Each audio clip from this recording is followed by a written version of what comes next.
আপোনালোকে চাওক এনেকুৱা ধৰণৰ নটিফিকেশ্যন আহি থাকে আপোনালোকে টেনশ্যন পৰি যায় কি কৰিম পিচ ইয়ৰ ছাবস্ক্ৰিপশ্যন ফলোৱাৰ্ছ তাৰমানে এইটো কৈছে যে আপোনালোকৰ ফলোৱাৰ্ছবিলাকক মানে কনভিন্স কৰিব লাগিব যে আপোনাৰ ছাবস্ক্ৰাইবৰ পৰা কি লাভ হ'ব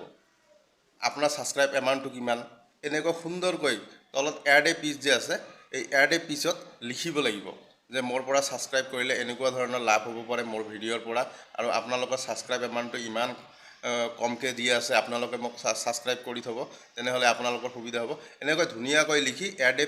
পিচত আপোনালোকে এখন এপ্লিকেশ্যন আহিব ইয়াতে ধুনীয়াকৈ এটা লাইন দুটা লাইন লিখি আপোনালোকে ছাবমিট কৰি দিব তাৰপিছত এইটো ছাবমিট হোৱাৰ পিছত আপোনাৰ ছাবস্ক্ৰিপশ্যনত লিখা বাক্যকেইটা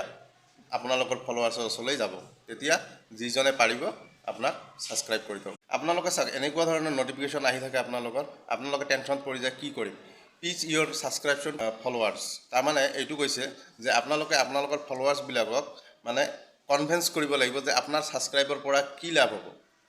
আপোনাৰ ছাবস্ক্ৰাইব এমাউণ্টটো কিমান এনেকুৱা সুন্দৰকৈ তলত এড এ পিচ যে আছে এই এড এ পিচত লিখিব লাগিব যে মোৰ পৰা ছাবস্ক্ৰাইব কৰিলে এনেকুৱা ধৰণৰ লাভ হ'ব পাৰে মোৰ ভিডিঅ'ৰ পৰা আৰু আপোনালোকৰ ছাবস্ক্ৰাইব এমাউণ্টটো ইমান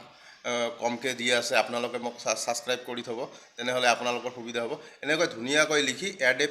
পিচত আপোনালোকে এখন এপ্লিকেশ্যন আহিব ইয়াতে ধুনীয়াকৈ এটা লাইন দুটা লাইন লিখি আপোনালোকে ছাবমিট কৰি দিব তাৰপিছত এইটো ছাবমিট হোৱাৰ পিছত আপোনাৰ ছাবস্ক্ৰিপশ্যনত লিখা বাক্যকেইটা আপোনালোকৰ ফলোৱাৰ্ছৰ ওচৰলৈ যাব তেতিয়া যিজনে পাৰিব আপোনাক ছাবস্ক্ৰাইব কৰি থ'ব